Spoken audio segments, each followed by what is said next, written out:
परमात्मा ने जो भक्ति करनी है तो भगत की तरह रहना पड़ेगा, बुराइयों से भी बचना होगा और एक बहुत ही साधु भाव में रहना पड़ेगा, किसी की आत्मा नहीं दुखावे। ठीक है, आपको धीरे धीरे सेट होने में टाइम लगेगा, जैसा भी जिसका व्यवसाय है अब वर्तमान में उसमें एक साधुता लाओ। जैसे कोई मजदूर है, सेवा कर रहा है किसी के और भगत हो गया तो वो तन मन धन से सेवा करे उस मालिक के उसमें, क्योंकि वहाँ से उसने रोटी मिल रही है। और फिर परमात्मा ऐसी प्रेरणा करेगा उस मालिक के अंदर, देख भगत आदमी होते ऐसा हो भाई, कोई चीज़ पड़ी रहो घर में उसके लिए मिट्टी समझे, चाहे पैसा हो चाहे सोना हो कुछ भी हो, अपनी मिली हुई 2 रोटी यानी 2 जो दिहाड़ी मिलती है उसमें संतोष सब्र करके देखा कितनी इज्जत बनेगी उसकी और कितनी विनम्रता और उसके प्रति सद्भावना और उसका आदर बनेगा उस मालिक के हृदय में। इसी प्रकार अगर आप मालिक हैं, भगत हैं, आपके यहाँ कोई सेवादार सेवा करता है, उनको अपने बच्चों की तरह समझे, उनको भगवान के बच्चे समझे। वो बालक सेवा कर रहे हैं, भगवान के बच्चे हैं, उनको प्यार दे और उनके साथ कोई ऐसा गलत बर्ताव नहीं करे। और फिर कुछ दिनों में उनके दिल में ऐसी भावना होगी, परमात्मा दोनों तरफ रोल करता है, जब हम मालिक के अनुसार चलेंगे फिर उन बच्चों में भी, उन सेवादारों में भी ऐसी भावना भर देगा भी हमारे जैसा नालायक नहीं, इसे ऐसे भले आदमी के घर में राम 19-21 कराएंगे, सेवा में मजदूरी में 21 काम कराया करेंगे वह। तो इस तरह कितना अच्छा माहौल बनेगा। और हम जैसे मालिक तो समझता है कि न रुपये पैसे दो 100 रुपये और काम खींचूँ 1000 का, और मजदूर क्या समझते हैं, रुपये लेवा 500 और काम करा 100 रुपया का। दोनों की नीयत खराब और दोनों दुखी, कर्म भी बिगड़े, टेंशन बनी रहे।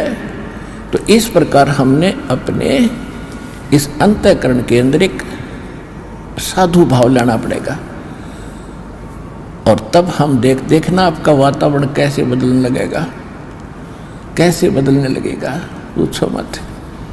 तो तब हम यहाँ भी सुखी होंगे, आपको चिंता नहीं रहेगी कि वहाँ सेवादार सेवा कर रहे हैं, वो अपने तन मन धन से सेवा करेंगे, भगवान से डर के वो भगवान से डरने वाले हो जाएंगे, फिर बातें खत्म हो जाएगी। अब तो आग लगी पड़ी है, रिश्वत ले ले, यूँ ले लूँ, फलान करूँ, जब करूँगा तेरा काम धर दे 500 रुपये, और उधर से 500 ले लिए, डॉक्टर के जाकर 1000 लग गए, वो 500 भी गए, 500 अपनी तनख्वाह में तो गए। अरे वो पाप कर्म जो कह दो धरे के धराए रहेंगे, फिर गधा बनकर पूरे करेगा जिससे रिश्वत ली है। तो इसी विघ्न में पैर दो मत, ये भगवान बताना चाहते हैं।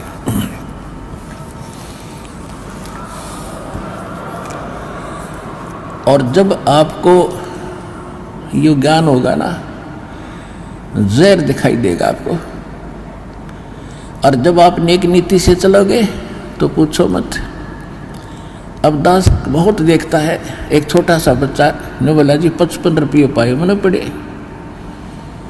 वो घर पे ले आया, घर वाले बोले ना बेटा हमने नीचे धर दे, अपना दान पात्र में डाल दिए, इस वजह से ना हम नहीं खाएंगे।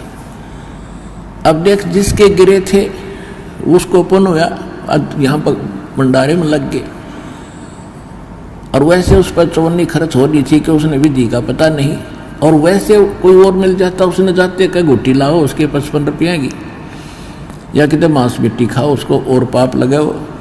तो इस प्रकार हमारी नीत साबित होगी, भगवान खुश होगा, और जब भगवान खुश होगा तो फिर कमी नहीं रहेगी। हमने परमात्मा को प्रसन्न करना है, और परमात्मा प्रसन्न होगा तो फिर कमी किस चीज की, फिर तो क्या बताते हैं परमात्मा, साईं इतना दीजियो जामे कुटुम समावे, हम भी भूखे ना रहे, अतिथि न भूखो जावे।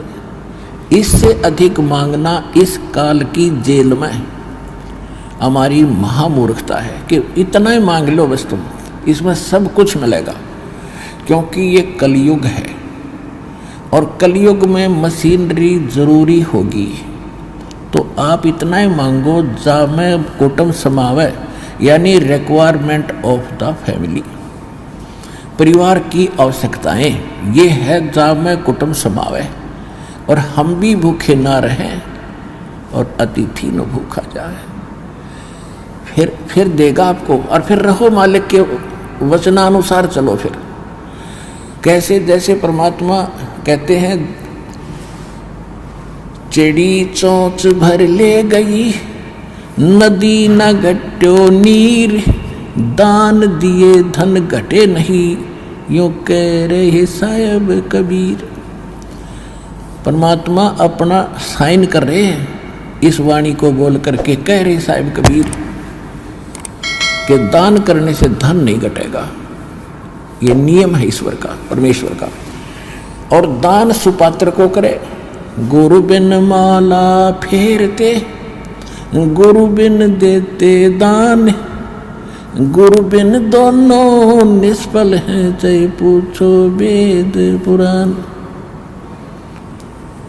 देते को हर देत है, जहां तहां से आण, अण देवा मांगत फिरो, फिर साहिब सुने ना कान।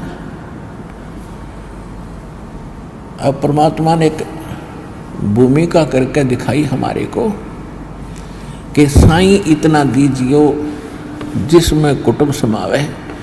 एक धानक, एक जुलाहा, सुबह से लेकर शाम तक एक बारीक बारीक तार इकट्ठे करके धागे और कपड़ा बुनता है। एक दिन में मुश्किल से भी 5 फुट 10 फुट बना पाता है, 5 फुट 4 फुट, और बहुत लंबा सैकड़ों फुट का तार वो थान बनाना पड़ता है। ताना बनाते थे, वो हफ्ते में पूरा होता। उसकी जो मेन ताना मालिक को मिलता, उसमें से अपने परिवार के लिए जो आवश्यक सामग्री थी, खाद्य पदार्थ लाते, और शेष बच जाते उसको सत्संग और भंडारा में लगाया करते थे।